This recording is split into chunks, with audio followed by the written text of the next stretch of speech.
Okay, let's have a look around this 1990 Land Rover 110 turbo diesel hardtop. That's it.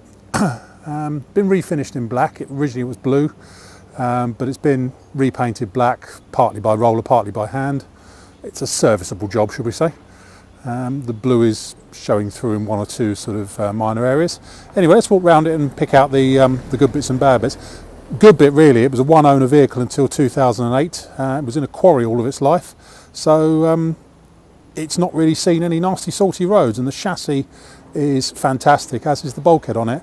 Door bottoms are wonderful. All the usual areas basically where these can go a little bit flaky, shall we say, are all fantastic on it. It's one of the most solid Land Rovers I think I've ever come across. It's got a matching set of Kumho MT sort of combination on off-road tyres on it. It's got a bonnet mounted spare wheel. There is a reason for it being mounted on the bonnet, in that the bonnet cable has been removed. Wouldn't be rocket science to replace it, but because it's been removed, the spare wheel has been put on the bonnet so that the bonnet doesn't fly up. It isn't going anywhere like that, but as you can see, it's sitting sort of about half an inch, slightly proud, because without the cable in there, it won't go down into the lock. But a new cable, if you really want it, isn't difficult. Let's go around it. It's got checker plate on the wing tops. It's flood here today. Checker plate on the wing tops and on the modesty covers, and a bit up the rear wing as well. It's also got this nice full length roof rack on it, which is strong enough to stand on. I know, because I've stood on it. It's got mud flaps on the back. It's got a factory tow pack with the drop bar on it. It's got a hasp to lock the rear door, which we've got the padlock for. Rear wash wipe, which does all work. Mesh grille over there. That's about it in terms of its external spec. We'll just go around there. One or two very minor little dinks and dents in it, but very, very few in fairness, considering its age. But let's go around from the front. As I say, the paintwork isn't brilliant. You can see it's brush marks and stuff down here and on the bonnet, but you know it's serviceable, and from a few yards it looks pretty smart. So let me get close up. Bumper square. Looking down the near side, pretty straight. There is a slight dent as usual, just in the front of the near side front wing, just here. It's just pushed in very slightly in the usual spot. There's water. Let's look at the scuttle panel on the near side. Fantastic, basically. It's as strong as they come, just as it left the factory, really. Also, it has been painted over, but I've no reason to think there's anything nasty under there whatsoever. Screen is good on the passenger side.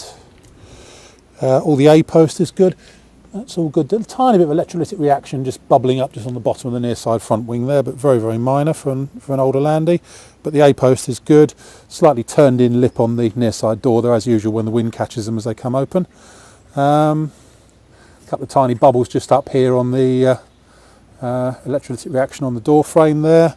But the door itself, a couple down here, but the door frame itself is fantastic actually. You can't really see it on the video here, but there's nothing falling out when I do this, and it feels all really solid in there.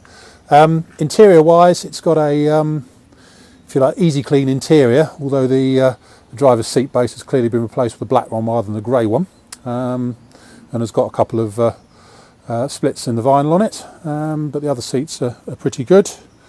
That's all fine in there, just standard Landy basically, not too messy. Rear quarters are all good. Nothing to really comment on around there. Around the tail end it's very nice. The paint has just come off a little bit up here, the original blue showing through. But once again, the tailgate is in really good shape. It's been checker plated on the back edge, but the frame itself is in really, really nice order. It's been boarded out in the back, apparently for both insulation and quietness, and it's also sort of a semi-bulkhead's been put in about a foot back from the main bulkhead. So you've got a reasonably nice load space here, and I'm sure this will all come out if needs be. That's the padlock down there. Cross member's all good. Two spare wheels then, because we've got a tail mounted one as well. All nice around the offside quarter, that's all good, and down the offside wing I can't see any of the usual Land Rover slight ripples, but no more than that. That's all fine. So a few areas where the blue paint's just starting to show through a bit, just around the eyebrows. Carry on round. Driver's door's all good. Slight scratch just there, and a very, very slight depression just there in the driver's door. Scuttle panel on the driver's side once again, fantastic. Nothing to get excited about there. So it's one of the most solid Land Rovers I think I've come across for a long time. Driver's wing is all nice. Yep, that's all good there. As is the eyebrow, as is the bonnet. Inside on the driver's side, as I say, the dash is all there and all nice. Have got a few splits just in the vinyl on the driver's seat base, and in the one in the backrest just there. But that's really about it. And so once again, the driver's door, the frame is superb on it. As I say, I don't think you'll find a more straight, unrusty Landy anywhere really. It's very good. Anyway, that's about it. My name's Simon. You can reach me on 0771 906 9353, or in the office on 0118 946 3352, or you can go to our website, which is www.motodrome.co.uk. End.